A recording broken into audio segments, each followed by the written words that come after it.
March 15th, 2019. When Maria Gonzalez stood before the towering rancher with trembling hands and broken English, everyone in that room expected him to turn her away like all the others had. But what came out of his mouth next didn't just change her life, it shook an entire community to its core. What could a powerful ranch owner possibly say to an immigrant seamstress that would make hardened cowboys weep? Before we jump back in, tell us where you're tuning in from, and if this story touches you, make sure you're subscribed, because tomorrow I've saved something extra special for you. The Greyhound bus wheezed to a stop at the edge of Copper Ridge, Montana, kicking up a cloud of red dust that hung in the crisp morning air like a curtain between worlds. Maria Gonzalez pressed her face against the smudged window, her breath fogging the glass as she took in the unfamiliar landscape. Mountains stretched across the horizon, their peaks still dusted with late winter snow, and the main street, if you could call it that, consisted of maybe 12 buildings total. She clutched her canvas bag tighter against her chest. Inside was everything she owned: 3 changes of clothes, a photograph of her daughter back in Guatemala, $47 in crumpled bills, and her grandmother's sewing kit wrapped in faded blue fabric. The kit was older than Maria herself, its wooden case worn smooth by 3 generations of hands. The bus driver, a weathered man with kind eyes, caught her gaze in the rearview mirror. "This is your stop, miss. Copper Ridge, you sure about this?" Maria nodded, though she wasn't sure about anything anymore. She'd left Guatemala City 6 weeks ago, crossed through Mexico with a caravan of other desperate souls, and made it across the border through means she tried not to think about. Every mile had been a gamble, every decision a leap into darkness. But her daughter needed medicine, expensive medicine that didn't exist in their village, and the coyote who'd arranged her passage had promised work in Montana. "Someone meet you?" the driver asked as Maria shuffled down the narrow aisle. "Yes," she lied, not wanting to see pity in his eyes. The truth was, the coyote had given her an address scrawled on a napkin and told her to find the woman who ran the boarding house. After that, she was on her own. The March wind hit her like a slap when she stepped off the bus. It was different from the warm breezes back home. This wind had teeth, cutting through her thin jacket as if it wasn't there. She watched the bus pull away, its taillights disappearing around a bend, and suddenly the weight of her isolation pressed down on her shoulders. Copper Ridge wasn't exactly welcoming. As Maria walked down Main Street, pulling her jacket tighter, she felt eyes on her. An elderly woman sweeping the porch of the general store paused mid-stroke to stare. 2 men in cowboy hats outside the feed store stopped their conversation, their eyes following her progress down the sidewalk. A teenager on a bicycle slowed down to gawk. Maria kept her head down and focused on the address. 3rd Street, blue house with white shutters. She found it 20 minutes later, a worn Victorian that might have been grand once, but now sagged slightly, its paint peeling in strips. Mrs. Patterson answered the door on the 3rd knock. She was a rail-thin woman in her 60s with suspicious eyes and lips pressed into a permanent line of disapproval. "You the Gonzalez woman?" she asked, looking Maria up and down. "Yes, ma'am." "I came for room." "I have money. How much English do you speak?" Maria's cheeks burned. "Little, I learn." "I work hard," Mrs. Patterson sighed, a sound loaded with reluctance. "Room 50 a week, due every Monday. No noise after 9, no guests, no cooking in the rooms." She said each rule slowly, loudly, as if volume could bridge the language gap. "So, you understand?"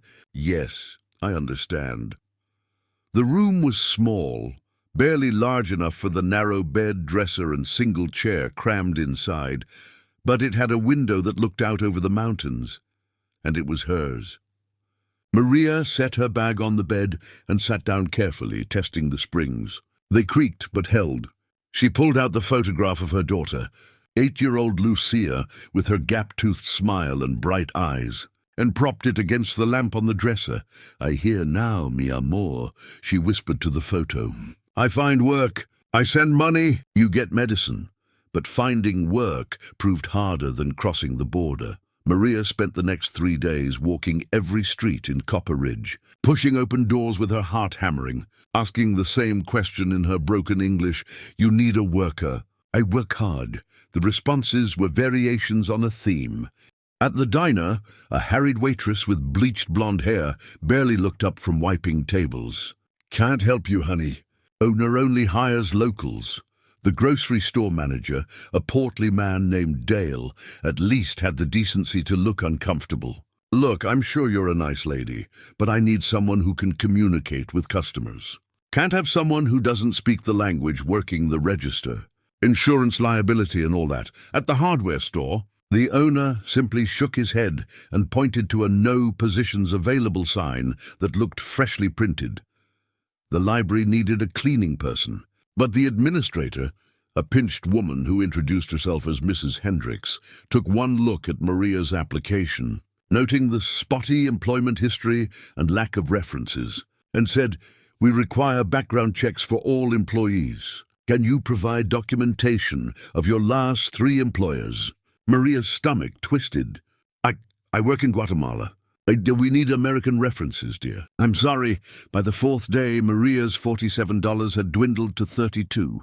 She'd paid Mrs. Patterson for the week and bought the cheapest groceries she could find: rice, beans, a loaf of day-old bread. Her daughter needed medicine that cost $200 a month. At this rate, she'd be broke and homeless before she could send anything home. That night, lying in bed and staring at the ceiling, Maria felt despair creeping in, like the cold Montana wind through the window's weather stripping. She thought about the risks she'd taken, the dangers she'd faced, the border crossing that still gave her nightmares. Had it all been for nothing? Her hand found the sewing kit on the nightstand. She unwrapped it slowly, reverently. The wooden case smelled faintly of her grandmother's house, cedar and cinnamon and love. Inside, needles were arranged by size, threads organized by color. Her scissors still sharp despite their age. Her grandmother's voice echoed in her memory. "When you have nothing else, Mija, you have your hands and your skill. No one can take that from you." Maria sat up, an idea forming. She couldn't speak English well, but she could sew. She'd been sewing since she was 5 years old. First simple stitches, then increasingly complex patterns. By the time she was 15, she was the best seamstress in her village, taking in work from 3 towns over. She'd made wedding dresses, tailored suits, repaired everything from torn work pants to delicate lace mantillas. Maybe someone here needed alterations, repairs, something. The next morning, Maria walked back to the general store with her sewing kit. The elderly woman, Mrs. Chen, according to the sign, was arranging canned goods on a shelf. "Excuse me," Maria said, her heart pounding.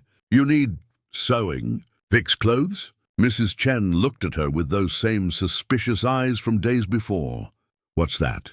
Maria pulled out a pair of her own pants from her bag.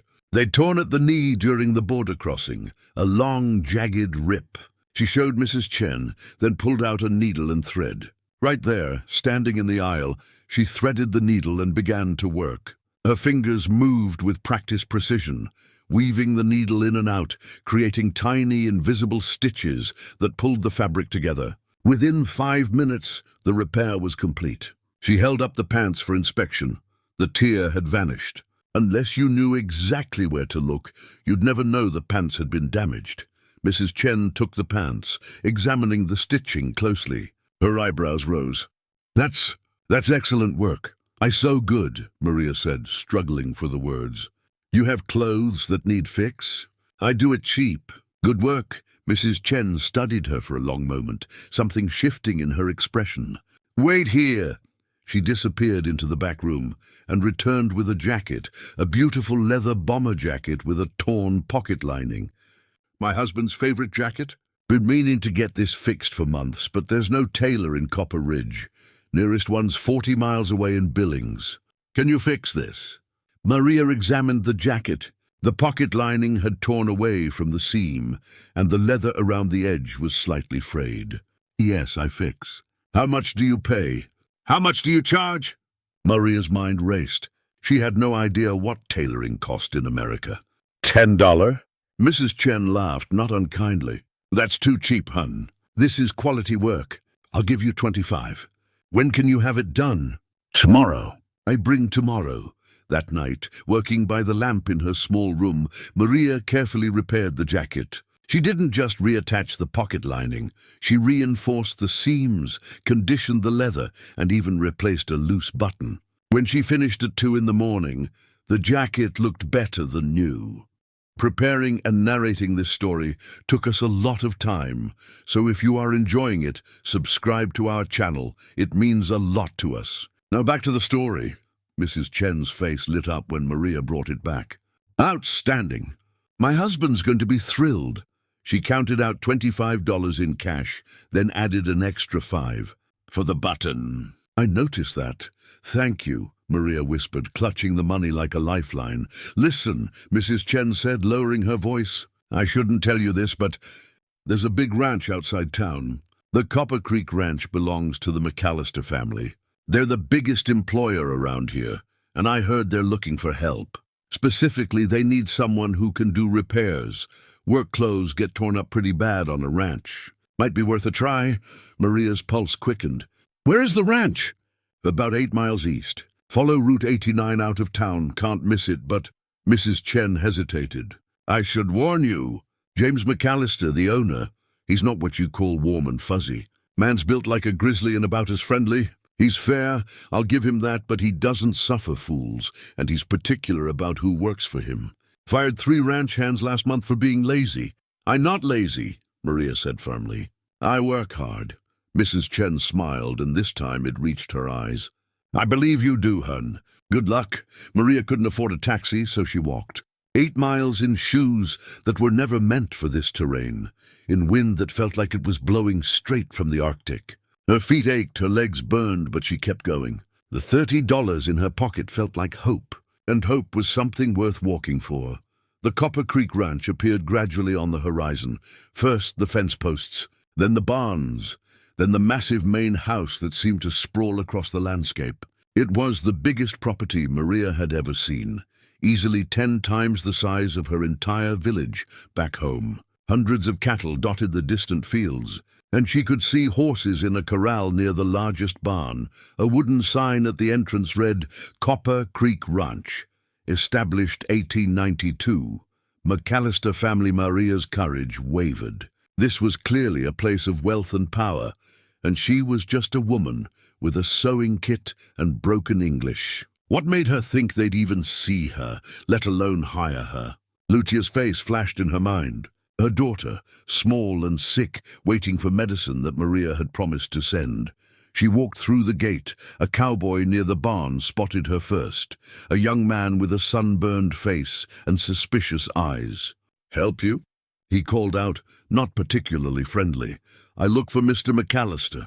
I need to speak to him. The cowboy's expression suggested this was a terrible idea. The boss? Lady, he's busy. What's this about? Work. I need work. We're not hiring. He said it with the finality of someone who delivered this message before. Please, Maria said, her accent thickening with desperation. I only need 1 minute. Please. The cowboy sighed and walked toward the main house.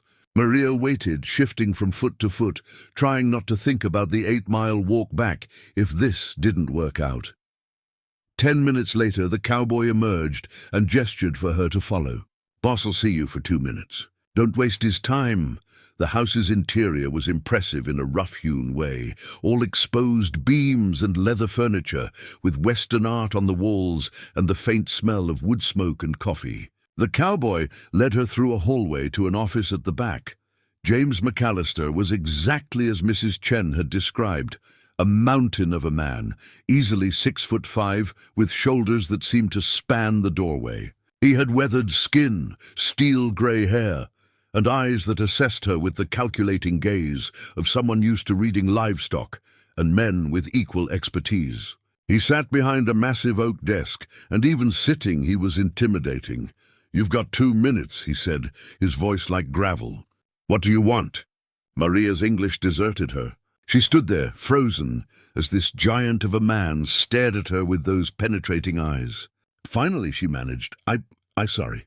I can't speak English, sir. The silence stretched. McAllister's expression didn't change, but she saw his hand move toward the phone, probably to call someone to escort her out.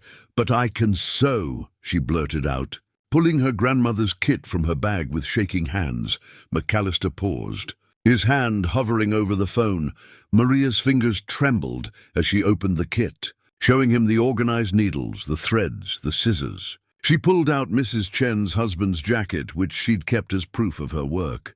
"I fix this. I fix good. I hear you need a person fix clothes for cowboys. I do this work. I work hard." McAllister took the jacket, examining it with the same careful attention he'd given her. He studied the pocket repair, the reinforced seams, the replaced button. The silence stretched so long that Maria's heart began to sink. Then he looked up at her with an expression she couldn't read. What he said next would change everything. James McAllister set the jacket down on his desk and leaned back in his chair, the leather creaking under his weight. His eyes moved from the jacket to Maria, then back to the jacket. The silence stretched so thin it felt like it might snap. "You did this work?" he asked finally. "Yes, sir." He picked up the jacket again, turning it inside out this time, examining every stitch with the meticulousness of someone who understood quality. "Where'd you learn?" Maria struggled for the words. "My grandmother. She teach me when I small. I sew all my life. You got papers? Work permit?" Her heart dropped into her stomach.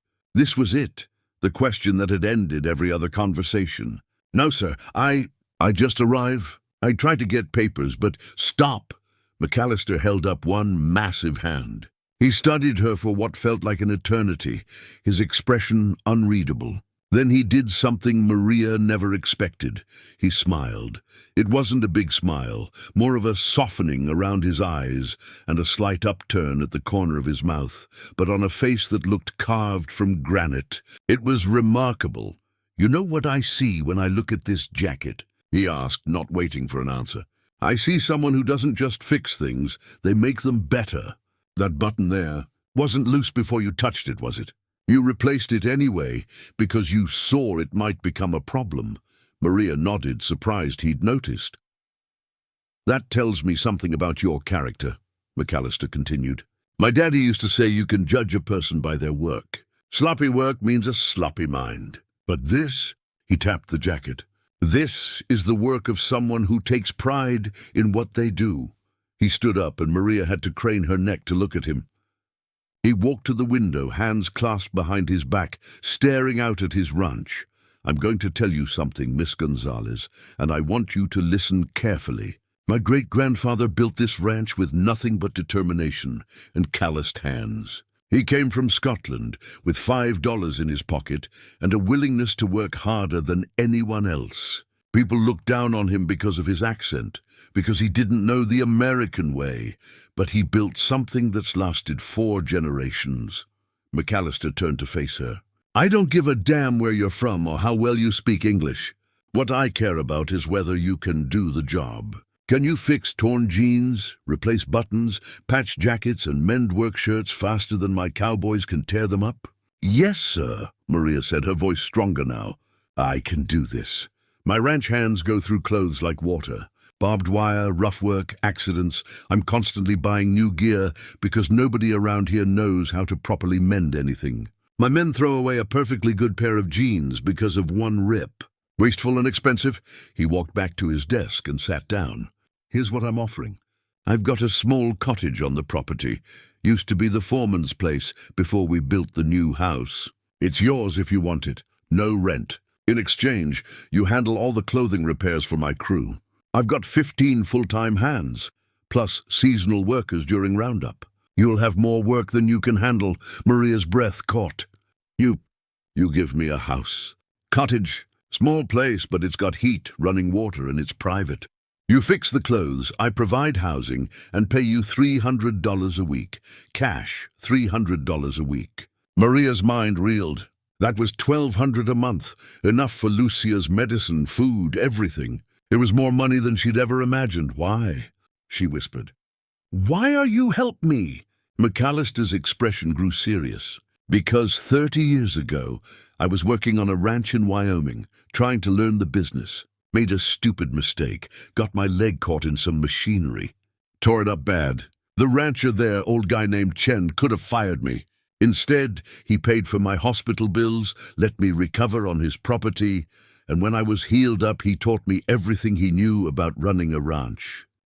He paused, his eyes distant with memory. When I asked him why, you know what he said? He said, "Son, we're all just trying to make it through. Sometimes being decent costs you nothing and means everything." I never forgot that.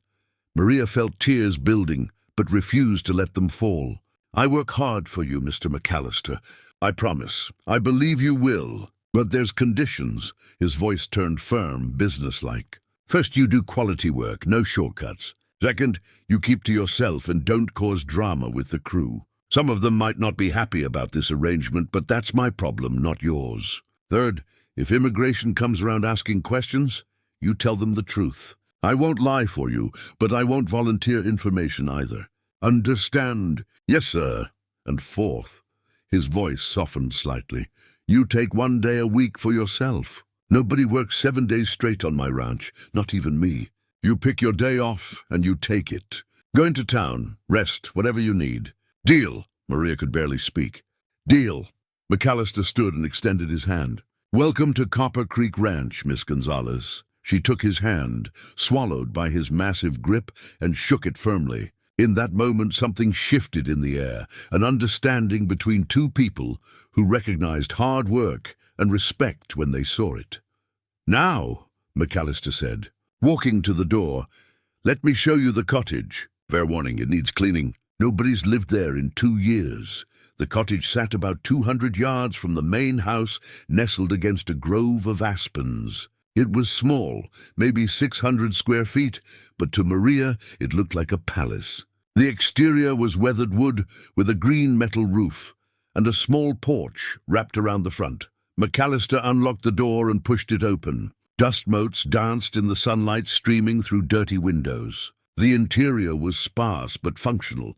A main room with a kitchenette, a separate bedroom, and a tiny bathroom. Old furniture sat under dust covers. "Like I said, needs work," McAllister said almost apologetically. "I'll have some of the boys help you clean it up. Should be livable by tonight."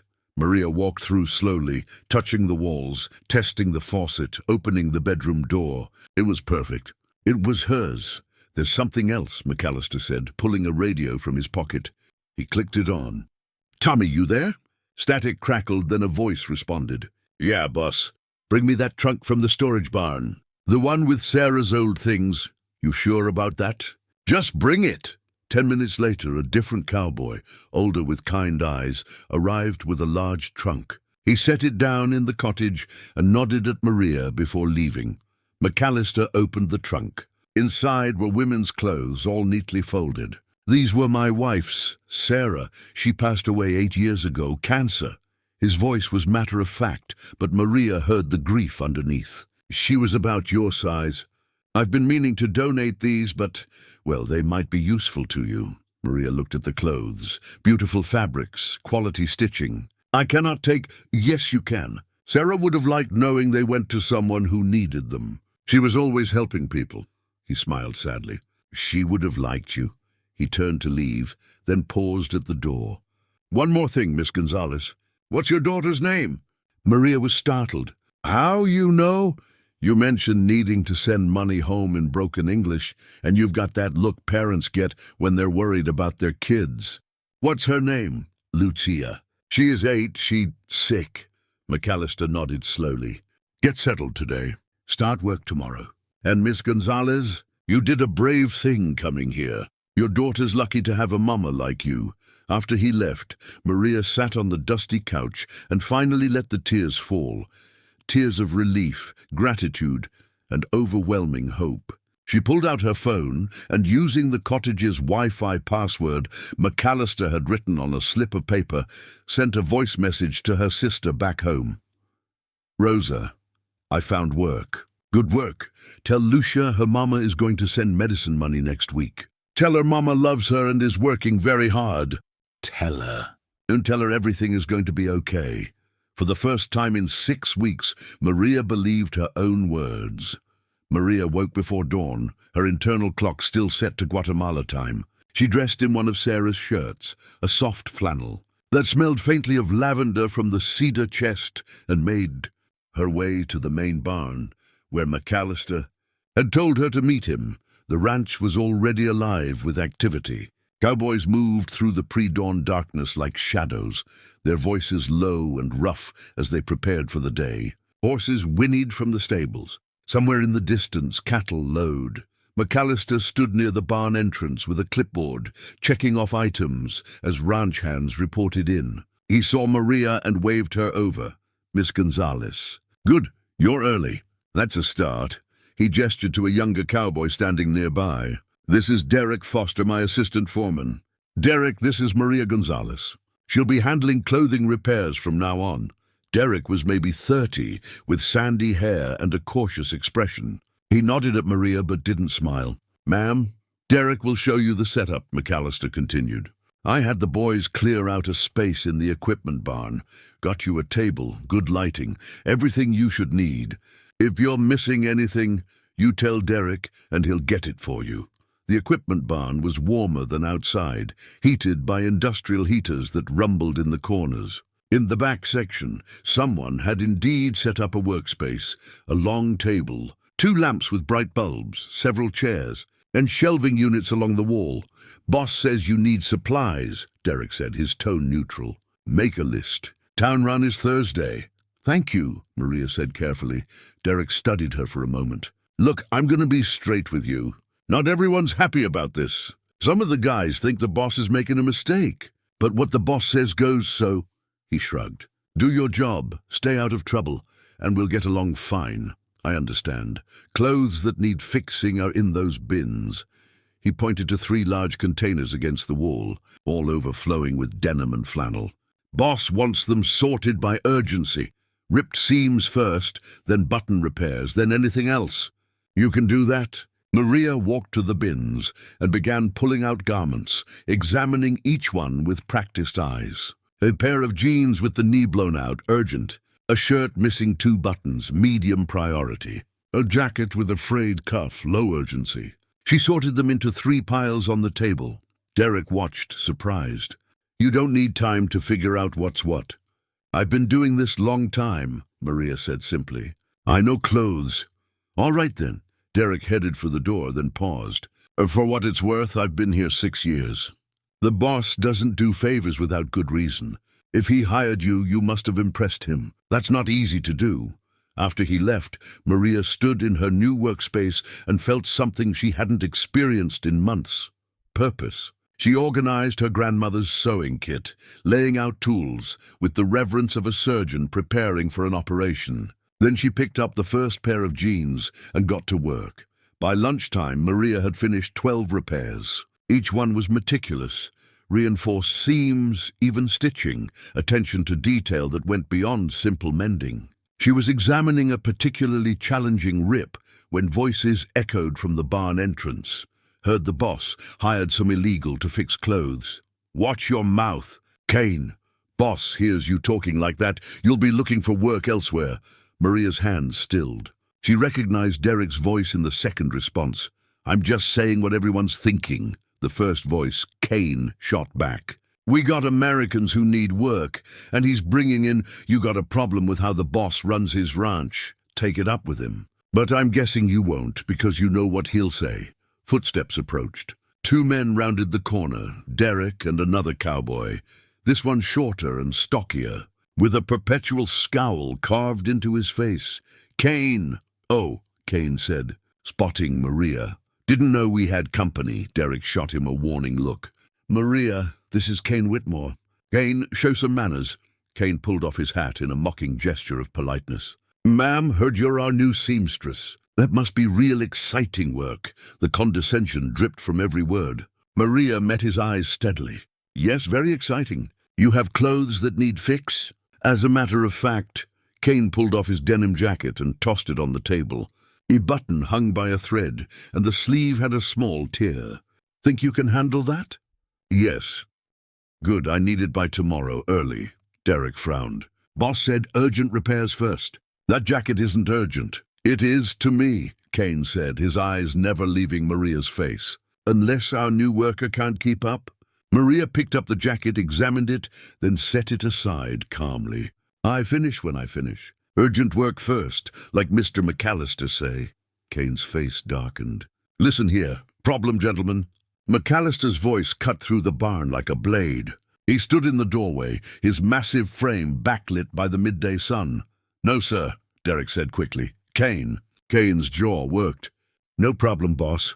Just dropping off a jacket for repair." "Good, then get back to work. Both of you."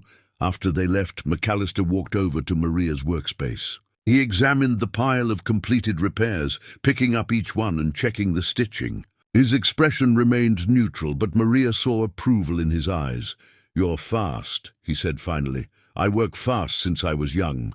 My grandmother say good work done slow is not useful. Must be good work done quick." McAllister smiled slightly. "Smart woman. How are you settling in?" "Good. Cottage is very nice. Thank you." "Anyone giving you trouble?" Maria hesitated. She didn't want to cause problems on her first day, but she also sensed McAllister would respect honesty. "Some men are not happy here." "Is okay, I just work." "Names?" "I not want make trouble." "Names, Miss Gonzalez." McAllister's expression hardened. "Kane's been walking a thin line for months. You let me know if he bothers you again. I don't tolerate that kind of behavior on my ranch." He picked up Kane's jacket from the table. "As for this, put it at the bottom of your priority list. Man wants to be disrespectful, he can wait." After McAllister left, Maria returned to work. The afternoon passed in a rhythm of needle and thread, the familiar motions soothing her nerves. As the sun began to set, casting orange light through the barn windows, she heard footsteps again. This time it was an older cowboy, maybe in his 60s, with weathered skin and kind eyes. He held a shirt carefully, almost reverently. "Miss Gonzalez, I'm Henry Tucker. I heard you're fixing clothes." "Yes, you need something fix?" Henry held out the shirt. "This was my son's. He passed away 2 years ago." "Rodeo accident?" "I've been wearing his shirts to feel close to him, but this one's got a tear. I can't fix myself." "I know it's not ranch business, but I was wondering if maybe you could—" Maria took the shirt gently. The tear was along the shoulder seam, clean and easy to repair. But she saw what it meant in Henry's eyes. This wasn't just a shirt. It was memory, love, grief, all woven into fabric. "I fix," she said softly. "I fix it tonight." "You have tomorrow morning." Henry's eyes glistened. "Thank you, ma'am. That means—" Well, it means a lot.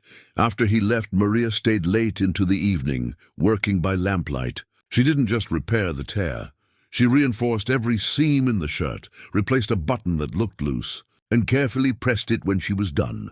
When she finally walked back to her cottage, under a sky full of stars, she carried the folded shirt and a full heart. Some repairs, she was learning, mended more than just cloth. 3 weeks passed in a steady rhythm. Maria's repair pile grew smaller each day, and word of her skill spread through the ranch. Cowboys who'd been skeptical at first started bringing her personal items. A favorite hat that needed the brim resewn, a vest passed down from a grandfather, even a stuffed horse that belonged to one ranch hand's daughter. She sent her first payment home, $250, and received a video call from her sister showing Lucia smiling, color returning to her cheeks, holding the medicine bottle like a trophy. Maria watched that video a dozen times, each viewing fueling her determination. But not everyone had warmed to her presence. Kane's hostility had evolved from open contempt to something more insidious. He'd accidentally knock over her thread basket when walking past. He'd spread rumors in the bunkhouse that she was stealing supplies. Small cruelties designed to make her quit without leaving evidence for McAllister. Maria endured it silently, focusing on her work. But tension has a way of building until something breaks. It happened on a Thursday morning. Maria arrived at her workspace to find her grandmother's sewing kit dumped on the floor, scissors scattered, threads tangled into a chaotic mess. But worse, far worse, her grandmother's antique thimble, the one piece of jewelry her abuela had owned, was missing. Her hands shook as she knelt to gather the scattered items. That thimble had been in her family for 4 generations, passed from mother to daughter, a connection to ancestors she'd never met. It was sterling silver with delicate engravings, worth little in money but priceless in meaning. Looking for something. Maria turned to find Cain leaning against the barn entrance, arms crossed, a smirk playing on his lips. My grandmother's thimble. You see. Can't say I have. Maybe you should be more careful with your things. The false innocence in his voice made her stomach turn. You take it. That's a serious accusation, ma'am. You got proof. Maria stood slowly, her fear transforming into something harder. Give back, please. I don't have your thimble. But here's some advice. Maybe this country isn't the right place for you. Maybe you should go back where you came from, where you don't have to worry about losing things. What's going on here? Derek appeared behind Cain, his expression wary. Just having a conversation, Cain said smoothly. Miss Gonzalez lost something and seems to think I took it. Derek looked between them, clearly sensing the undercurrent, but unsure how to navigate it. Maria, what's missing? My grandmother's thimble. Silver with flowers. Her voice cracked slightly. In my family for many years.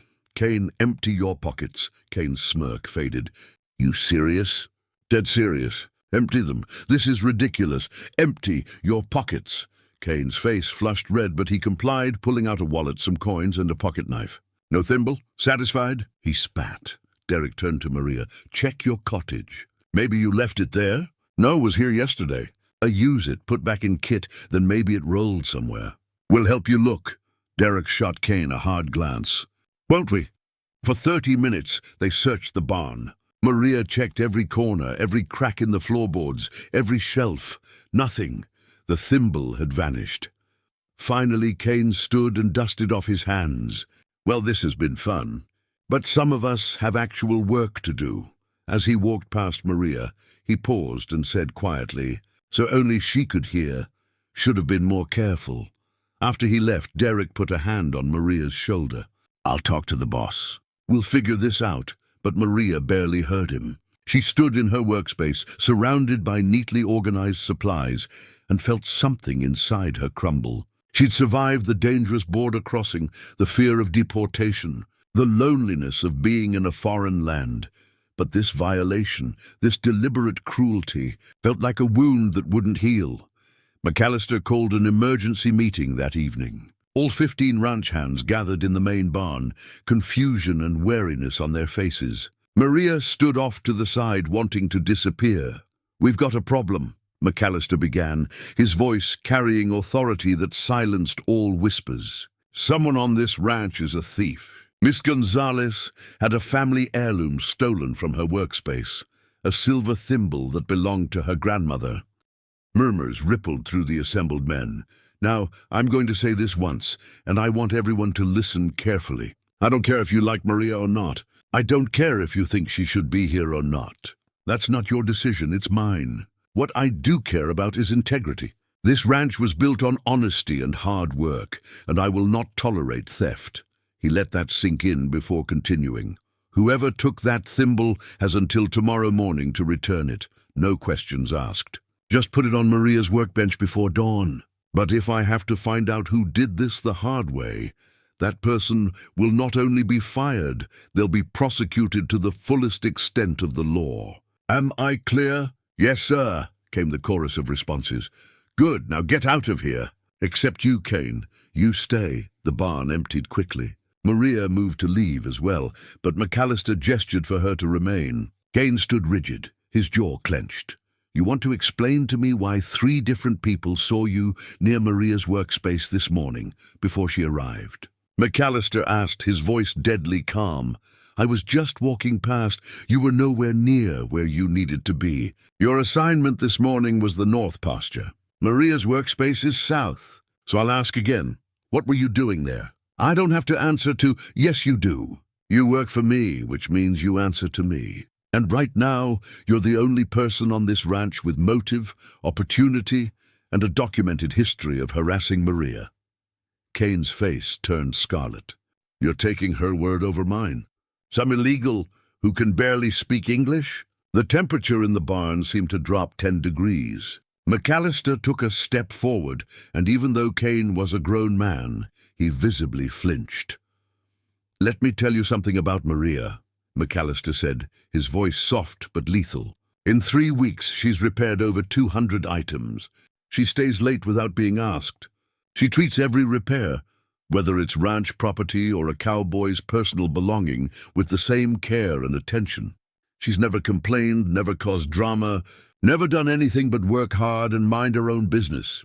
He took another step closer to Kane. "You, on the other hand, have been written up 4 times in the last 6 months for laziness, insubordination, and poor attitude. The only reason you're still here is because your uncle worked this ranch for 30 years and asked me to give you a chance. But that goodwill just ran out. You're firing me over some illegal words. No, I'm firing you because you're a thief and a bully. The thimble is just the last straw. You've got until sunrise to pack your things and get off my property. If that thimble shows up, I might decide not to press charges. If it doesn't, you'll be dealing with the sheriff." Kane opened his mouth to argue, then apparently thought better of it. He stormed out, the barn door slamming behind him. Maria stood frozen, overwhelmed by McAllister's fierce defense. "Mr. McAllister, I not want cause problems." "You didn't cause anything." Kane did. He turned to face her, his expression softening slightly. "I'm sorry this happened. It shouldn't have. This ranch is supposed to be a place where people can do honest work and be treated fairly. Thank you for believing me. I believe in evidence and character.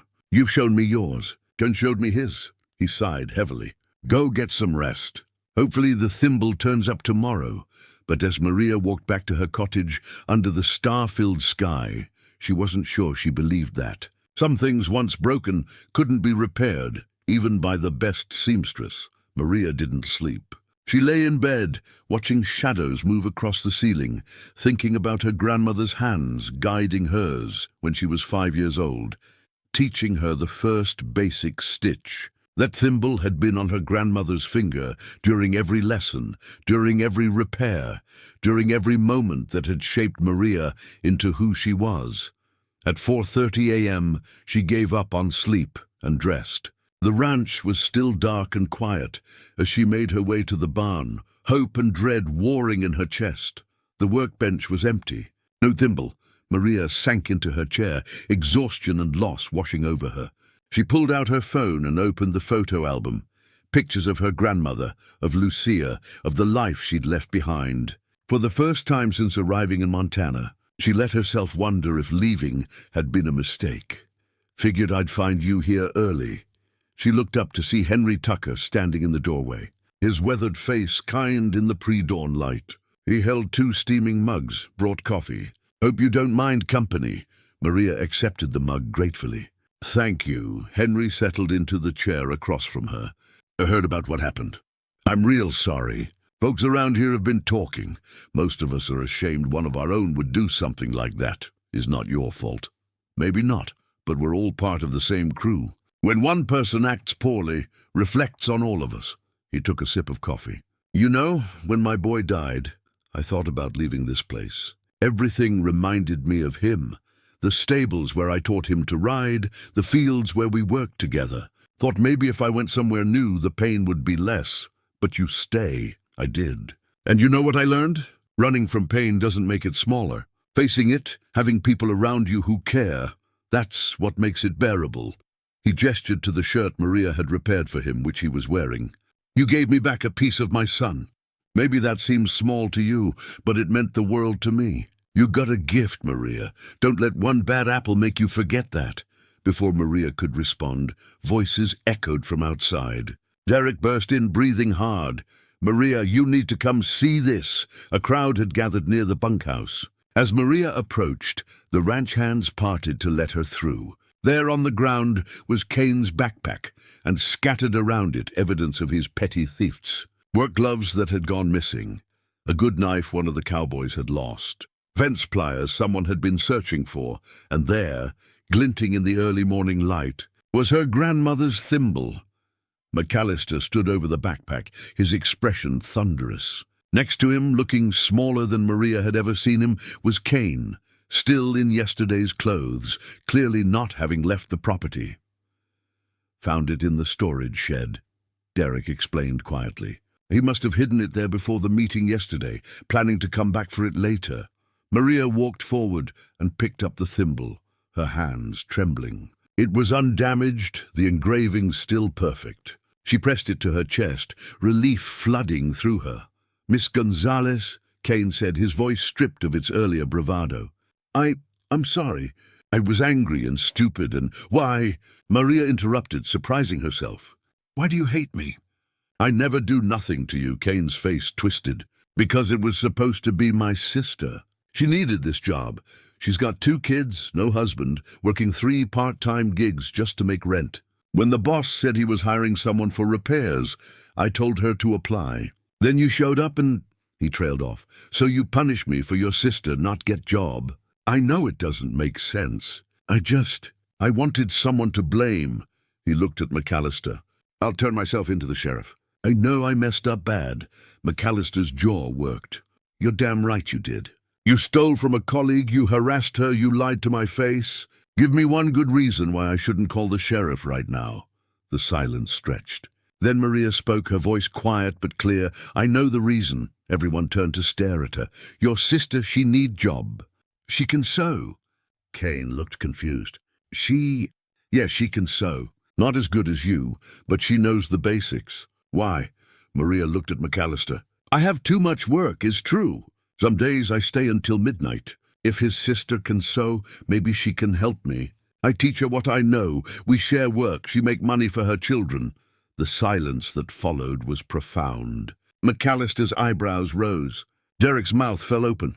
Kane looked like he'd been struck. "You want to give my sister a job?" Kane whispered. "After what I did to you? You do bad thing, yes. But your sister, she did nothing wrong. Her children do nothing wrong. They need help." Maria met his eyes steadily. "My daughter is sick. I send money for medicine. Maybe your sister send money for her children. We are both mothers working hard. This I understand." McAllister studied Maria for a long moment, something like wonder in his expression. Then he turned to Kane. "Here's what's going to happen. You're fired. That doesn't change. But I'm not pressing charges on one condition. You bring your sister here today. If she's willing to learn and Maria's willing to teach her, I'll hire her part-time. She proves herself, maybe it becomes full-time. Boss, Kane's voice cracked. "I don't deserve this kindness." "You don't," McAllister agreed bluntly. "But your sister and her kids might. And Maria's right. There's more work than one person can handle." He pointed at Kane. "You've got 1 hour to pack your things and get off this ranch. But first, you apologize properly to Maria." Kane turned to Maria, tears streaming down his weathered face. "I'm so sorry. I was cruel and stupid and you didn't deserve any of it. I'll spend the rest of my life trying to make this right." Maria nodded. "You make right by being better person, by helping your sister be good to her children, by remembering everyone is fighting hard battle you cannot see." After Kane left to pack, the crowd slowly dispersed, ranch hands heading to their morning assignments with plenty to talk about. Henry squeezed Maria's shoulder as he passed. Derek gave her a respectful nod. McAllister remained, standing beside her in the growing daylight. "That was a remarkable thing you just did," he said finally. "Was right thing. Most people wouldn't see it that way. Most people would want justice, revenge even." Maria looked at the thimble in her palm, then back at McAllister. "My grandmother used to say, when you sew, you take broken pieces and make them whole. Maybe people are the same way. Maybe we all just broken pieces that need mending." McAllister smiled, a real, genuine smile that transformed his stern face. "Your grandmother was a wise woman. She'd be proud of you." "I hope so," Maria whispered. As the sun crested the mountains, painting the ranch in golden light, Maria returned to her workshop. She had repairs waiting, and now, soon, she'd have a student to teach. The thought filled her with unexpected joy. Some things she was learning could be repaired after all, even the things you thought were broken beyond fixing. Rachel Whitmore arrived at the ranch 3 hours later, driving a battered pickup truck that coughed blue smoke. She was 32 but looked older, with tired eyes and hands roughened by hard labor. Two children peered out from the back seat, a girl about 6 and a boy no more than 4. Maria watched from the barn as McAllister met Rachel in the driveway. Even from a distance, she could see the woman's shoulders tensed with anxiety, the way she kept glancing back at her children, as if afraid they might disappear. Derek appeared at Maria's side. "Boss asked me to bring her to you once he's done talking to her. You sure about this?" "Yes, she need work. I need help." "Is good." "That's not what I meant." Derek's voice was gentle. "Her brother stole from you, made your life miserable for weeks. You don't owe this family anything." Maria thought about Lucia, about the desperate measures mothers took to protect their children. Her brother's mistakes are not hers. Children need food today, not someday when their brother learns a lesson. Derek shook his head with something like admiration. "You're something else, Maria Gonzalez." 10 minutes later, Rachel stood in Maria's workspace, clutching a worn canvas bag. Up close, Maria could see the dark circles under her eyes, the too thin frame that spoke of skipping meals so children could eat. "Mrs. Whitmore," Maria began. "Rachel, please." The woman's voice shook slightly. I don't know what to say. What my brother did to you was unforgivable. When he called this morning and told me what happened, I wanted to die from shame. You have every right to tell Mr. McAllister you changed your mind. I not change mind. You can sew? Rachel nodded.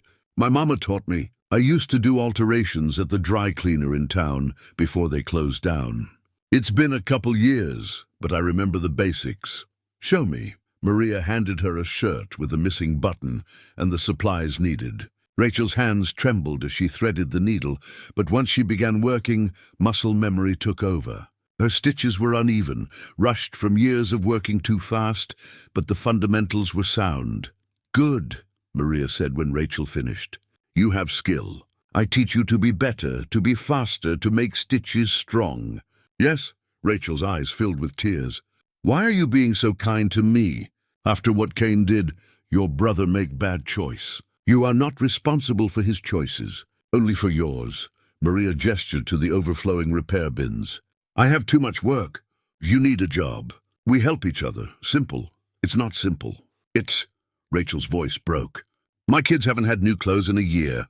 Last month I had to choose between electricity and groceries. I'm 3 months behind on rent. This job, it's not just money. It's hope. Maria understood that feeling intimately. Then we start now. Today, I show you how we organize, how we sort by urgent. Tomorrow you bring children. They can play in corner while we work. Is okay with Mr. McAllister. I already asked. Rachel wiped her eyes. I'll work hard. I promise. Harder than anyone. I believe you. Maria smiled. You are mother. Mothers work hardest of all. The first week was challenging. Rachel's skills were rusty, her confidence shattered by years of barely surviving.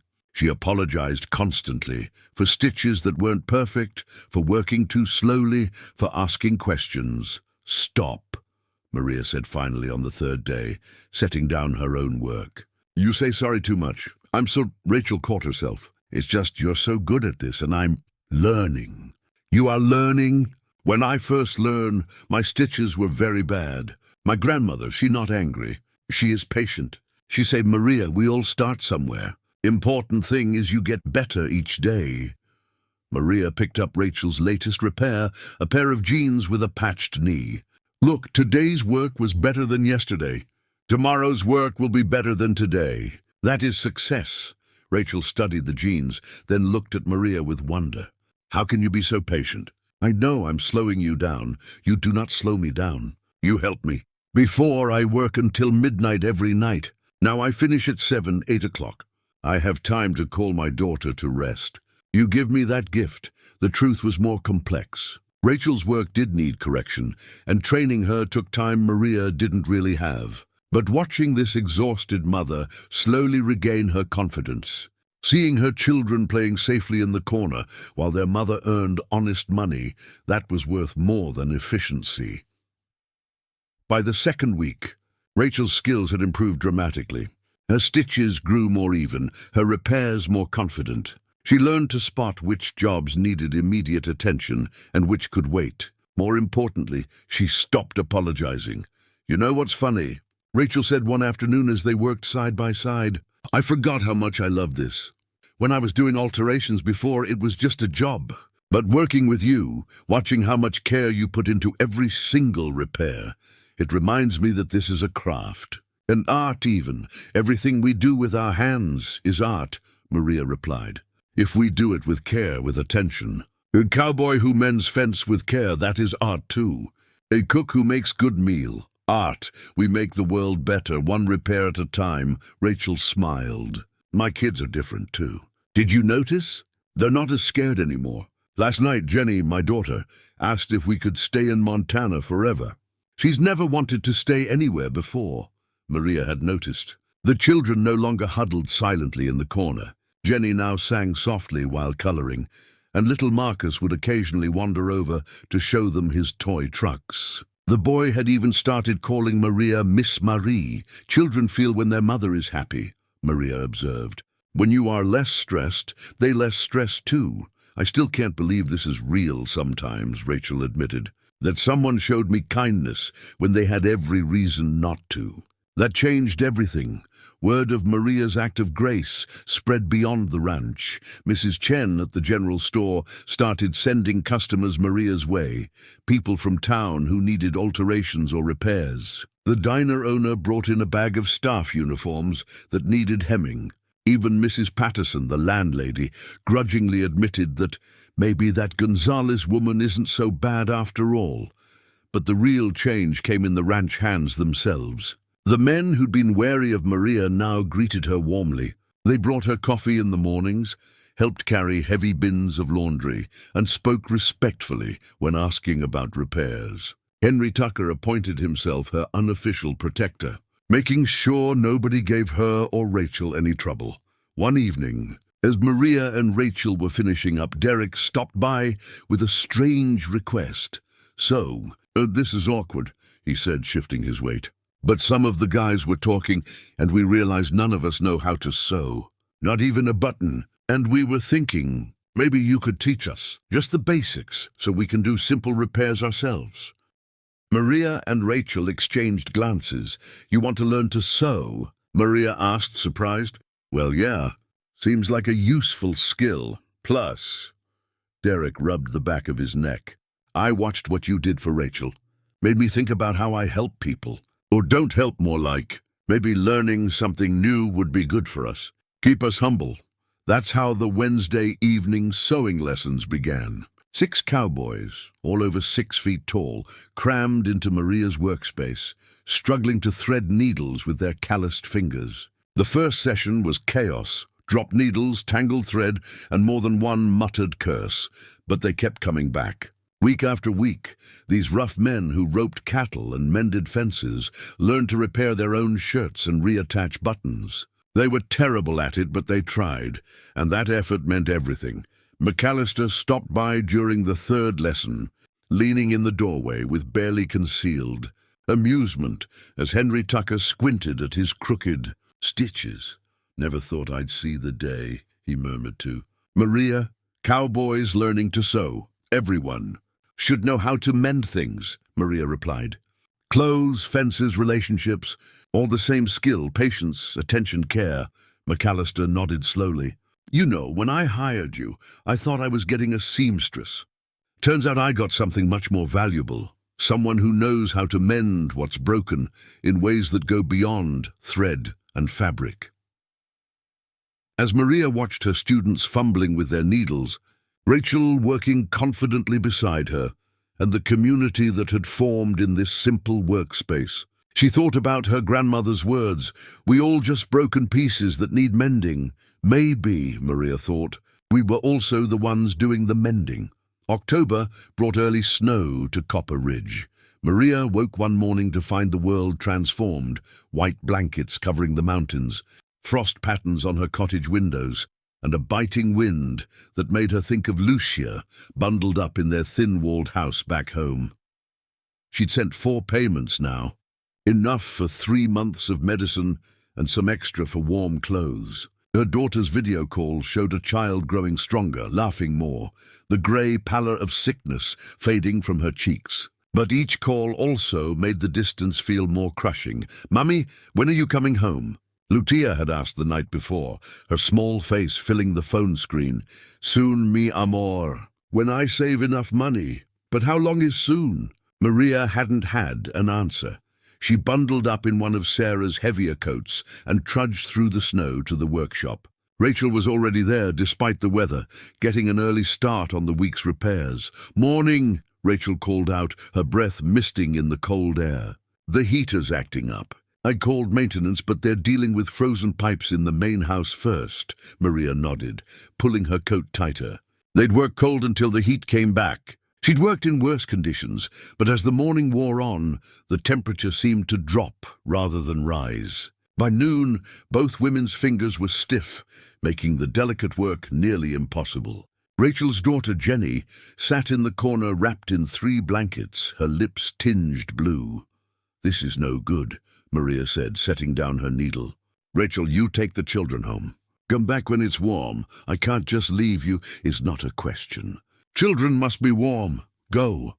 After Rachel reluctantly gathered her kids and left, Maria tried to continue working, but her fingers wouldn't cooperate. She was contemplating closing early when McAllister appeared with a portable space heater under one arm. "Heard your heat was out. This should help until maintenance gets here." He plugged it in and positioned it near her workspace. "Why didn't you call up to the house?" "You can't work in these conditions. Rachel and her children need more than me. I am alone." McAllister studied her for a moment. "Come on, bring whatever you're working on. We're main house. There's a sunroom that's always warm. You can set up there until this place is properly heated." Maria hesitated. Working in McAllister's personal space felt like crossing a line, but her fingers were so cold they ached. She gathered her current projects and followed him through the snow. The main house was indeed warm, almost startlingly so after the freezing workshop. McAllister led her to a bright room with large windows overlooking the mountains, filled with comfortable furniture and plants that somehow thrived despite the Montana winter. "Sarah's favorite room," he said quietly. "She'd sit here for hours, reading or just watching the world outside. Seems wrong to leave it empty." He gestured to a large table. "Will this work?" "Yes, thank you. Coffee's in the kitchen. Help yourself. I'll be in my office if you need anything." After he left, Maria set up her supplies and tried to focus on work, but the room itself was distracting. Photos lined the walls, McAllister and a woman who must have been Sarah, their faces filled with the kind of easy joy that comes from deep partnership. Sarah on horseback, Sarah laughing at something off camera, Sarah with her arms around McAllister's waist, both of them younger and unmarked by grief. She had cancer for 2 years. Maria was startled. McAllister stood in the doorway holding 2 mugs of coffee. "I'm sorry. I not mean to stare. It's all right. These photos are here to be looked at." He handed her a mug and sat in one of the armchairs. "Pancreatic cancer.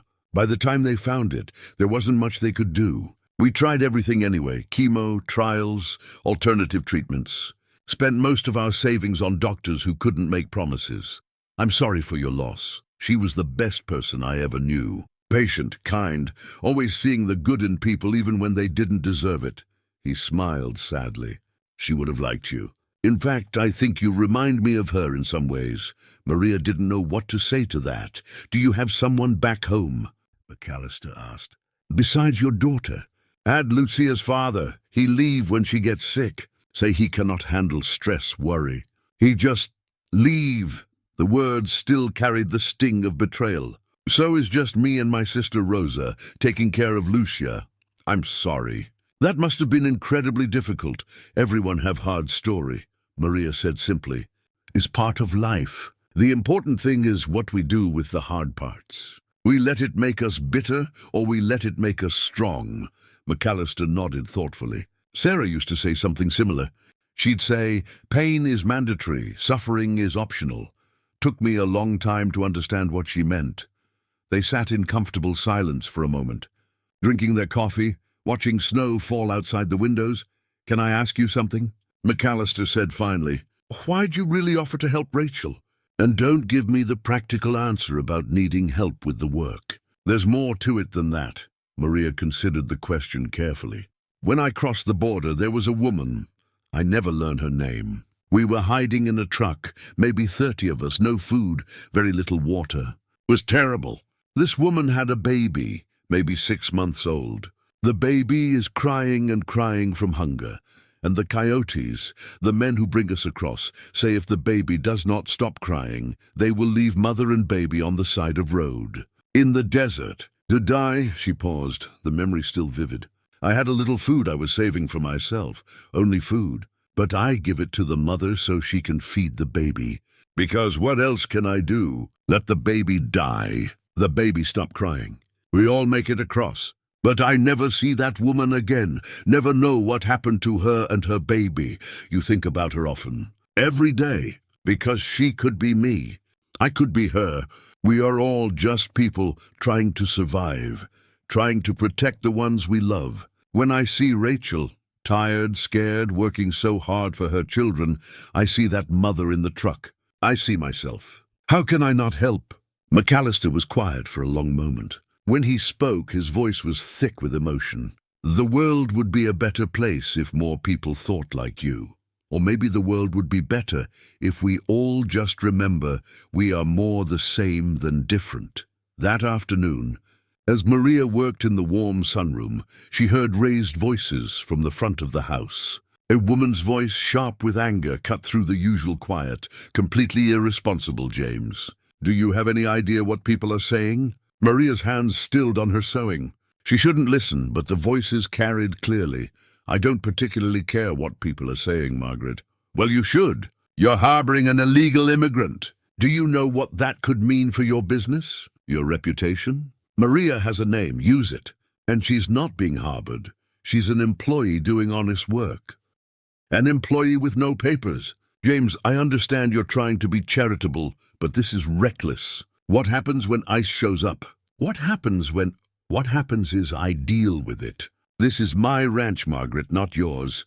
Footsteps approached the sunroom. The door opened to reveal McAllister, his jaw tight with frustration, followed by a tall woman in her 50s with perfectly styled hair and designer clothes.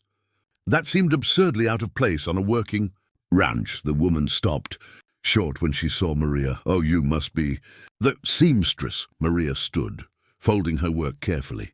Yes, ma'am. I'm Maria, Margaret Hartley. I'm James's neighbor. My family owns the ranch to the north. Her eyes swept over Maria's workspace with barely concealed disapproval. I was just expressing my concerns about certain hiring practices. Margaret was just leaving, McAllister said firmly. I'm trying to help you, James, before this situation becomes a problem you can't fix. Margaret turned back to Maria. No offense to you personally, dear, but you must understand the position you're putting James in. I understand. I do my work good, Maria replied quietly. I understand Mr. McAllister is a fair man who gives chances to people who work hard.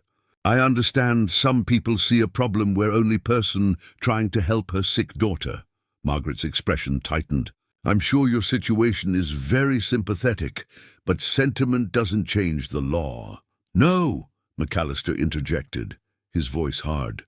But human decency should influence how we respond to people in need. Now, if you'll excuse us, Margaret, I have work to do, and so does Maria. After Margaret left, the house seemed to exhale. McAllister ran a hand through his hair. I apologize for that. Margaret means well, but she's rigid in her thinking. She is right, though, Maria said softly. I do put you in a difficult position. Maybe I should... Don't finish that sentence. You're not going anywhere. Margaret doesn't speak for this community, and she certainly doesn't dictate who I employ on my ranch. But as Maria returned to her sewing, her hands trembled slightly. Margaret Hartley's words had voiced the fear Maria carried constantly, that at any moment everything could be taken away. Margaret Hartley's visit proved to be just the beginning. Over the next 2 weeks, Maria noticed changes in town. The friendly waves from shopkeepers grew hesitant. Conversation stopped when she entered the rooms. Mrs. Chen still welcomed her at the general store, but even she seemed nervous, glancing toward the door as if expecting trouble. Rachel noticed it too. People are talking. she said one morning, keeping her voice low even though they were alone in the workshop. "My landlord mentioned you yesterday, asked if Mr. McAllister knew what he was doing, hiring someone like that." Her face flushed with anger. "I told him to mind his own business, but Maria, I'm worried. What if Margaret's stirring up real trouble?" "Then we deal with trouble when it comes," Maria replied, though her stomach churned with anxiety. She'd been checking her phone obsessively, half expecting ice to appear at any moment. That evening, McAllister called an unusual meeting in the main barn. All the ranch hands gathered, along with Maria and Rachel. The tension in the air was palpable. "I'm going to address something that's apparently become the subject of significant gossip," McAllister began, his voice carrying across the assembled group. "Some people in town have questions about Maria's status. They've made it clear they disapprove of my decision to employ her." Maria felt every eye turned toward her. Her face burned, but she kept her chin up. "Here's what I want everyone in this room to understand," McAllister continued. "Maria has worked harder than anyone I've ever employed. She's transformed how this ranch operates, saved us thousands in equipment costs, and she's done it all while facing prejudice and hostility from people who should know better." He paused, making eye contact with each ranch hand. "I'm aware of the legal complexities. I've consulted with lawyers, but I want to be crystal clear. Maria is under my protection. Anyone who has a problem with that can collect their final paycheck and leave. That goes for everyone in this room and everyone in Copper Ridge." Henry Tucker stepped forward. "Boss, I think I speak for most of us when I say Maria's earned her place here. She's a good people. The rest is noise." A murmur of agreement rippled through the assembled cowboys. Even the ones who'd been skeptical in the beginning nodded their support. "Appreciate that, Henry." McAllister's expression softened slightly. "Maria, anything you want to say?" Maria's throat tightened. I just want to thank everyone. You all make me feel welcome when I have no right to expect it. You treat me like family. I never forget this kindness," Derek spoke up from the back. "You taught us to sew, Maria. Least we can do is have your back." The meeting dispersed with new determination. But Maria couldn't shake the feeling that a storm was building, one that McAllister's protection might not be able to weather. 2 days later, a silver Mercedes pulled up to the ranch. A man in an expensive suit stepped out, carrying a leather briefcase. Maria watched from the workshop window as McAllister met him. Their conversation serious but not hostile. 20 minutes later, McAllister appeared at her door with the lawyer in tow. "Maria, this is Thomas Brennan. He's an immigration attorney from Billings. I've asked him to consult on your situation." Maria's heart raced. I don't have money for lawyer, already taken care of," McAllister said. "Just listen to what he has to say." Brennan had kind eyes behind wire-rimmed glasses. He sat across from Maria and opened his briefcase. "Miss Gonzalez, Mr. McAllister has briefed me on your circumstances. I won't sugarcoat this. Your situation is complicated. However, there are potential paths forward." He pulled out several documents. "First, given your daughter's medical condition and your role as her sole provider, we may be able to apply for humanitarian parole or a U visa if you've been a victim of crime. The theft incident with the thimble could potentially qualify." "I don't want to cause trouble for Kane's family," Maria said quickly. "That's admirable. But we need to explore all options." Brennan made a note. "Second, Mr. McAllister is willing to sponsor you for a work visa, though that process can take considerable time. Third, and this is more complex, there's been recent discussion in Congress about creating pathways for essential workers. It's not law yet, but it's something to monitor." Maria absorbed this information, hope and fear warring in her chest. How long do these things take? Months, possibly years. Immigration law is notoriously slow. But here's what matters. Once we file the paperwork, you'll have documentation showing you're attempting to regularize your status. It won't make you legal immediately, but it provides some protection and shows good faith. And if ICE comes before papers are finished? Brennan's expression grew serious. "Then we fight. We document every contribution you've made to this community. We get letters of support.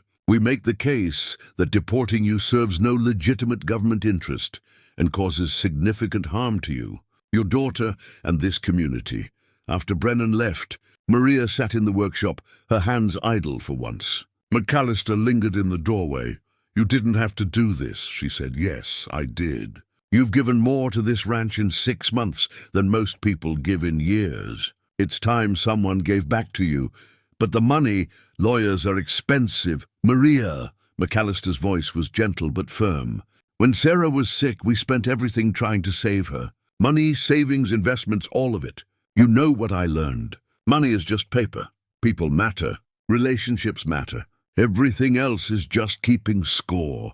Maria's eyes filled with tears. "I don't know how to thank you. Keep doing what you're doing. Keep being who you are." "That's enough, thanks."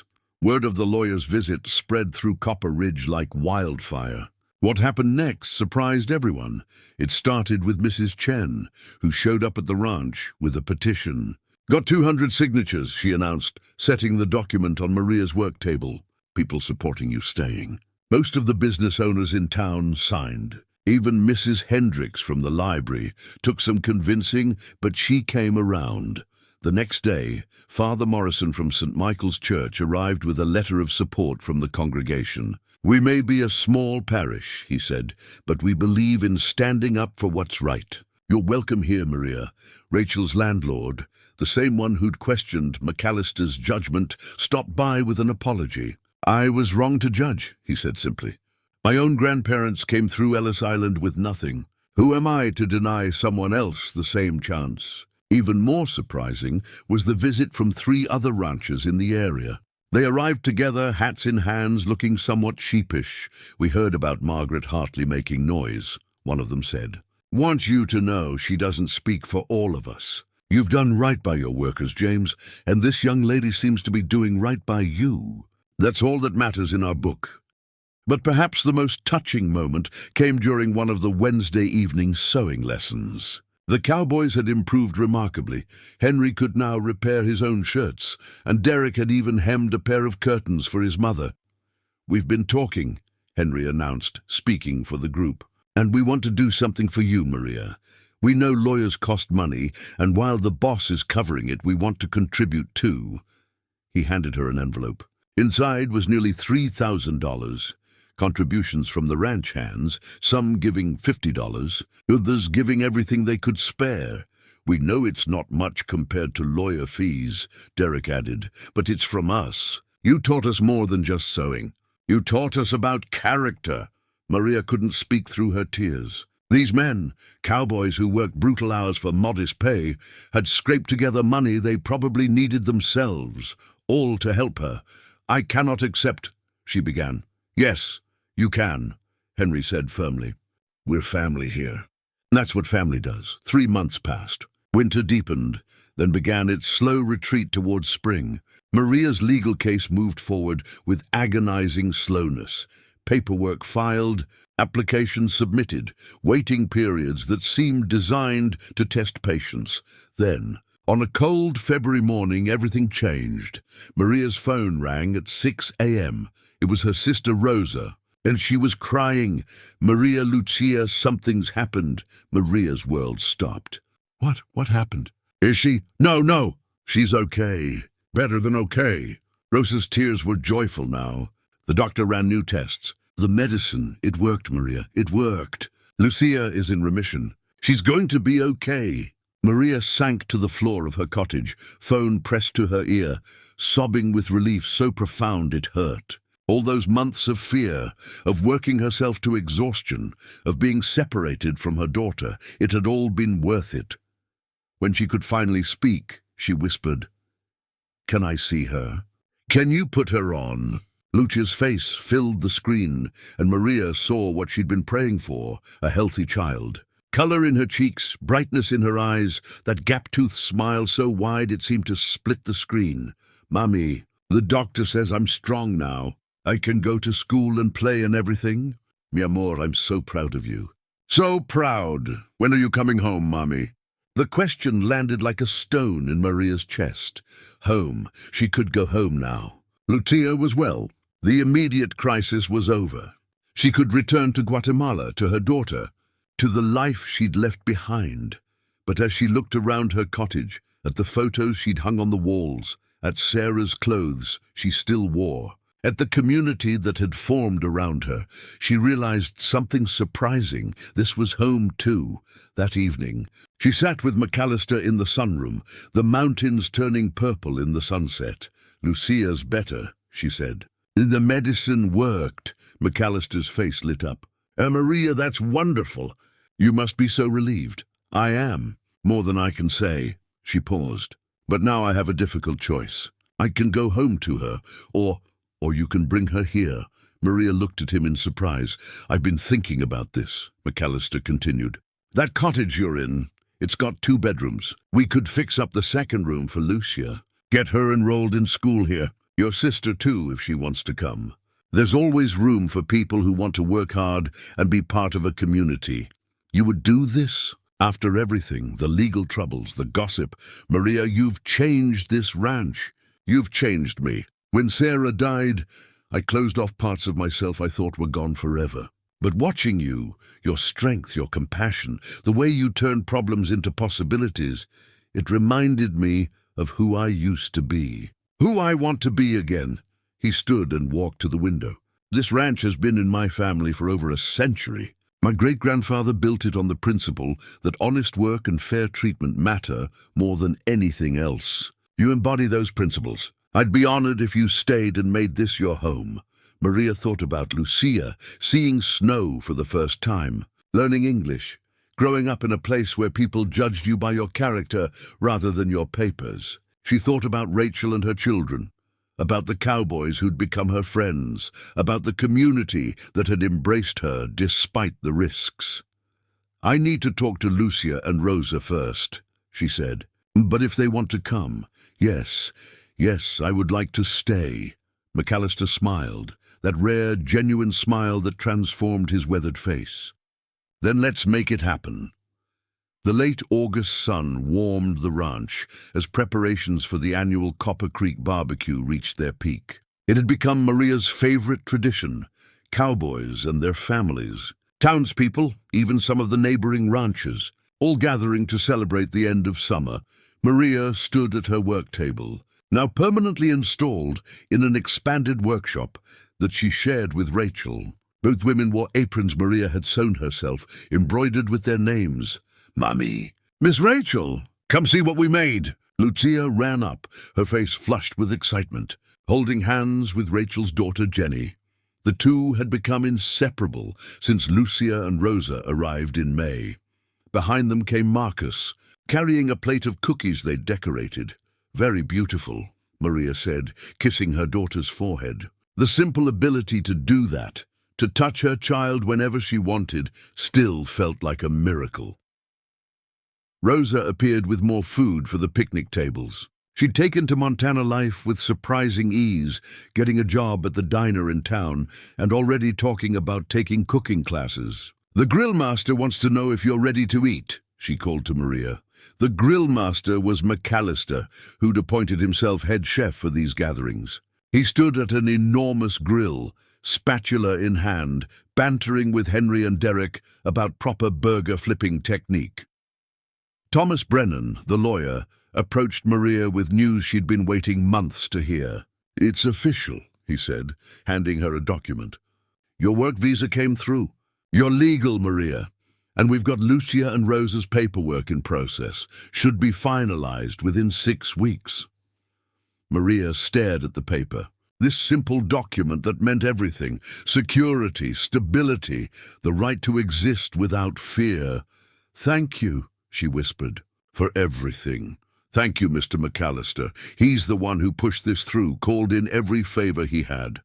As Brennan walked away, Maria sought out McAllister. She found him alone for a moment, checking on the food. "The visa came through," she said. His face broke into a grin. "That's fantastic. I knew it would just took longer than it should have. You did this. You made this possible. We all did. This community did. But mostly, you did it yourself. You earned your place here, Maria. I just helped clear the paperwork." Mrs. Chen rang the dinner bell, and people began gathering. But before joining them, McAllister pulled out a small, wrapped package from his pocket. "I wanted to give you this. It's not much, but..." Maria unwrapped it carefully. Inside was a small wooden case, old and beautifully crafted.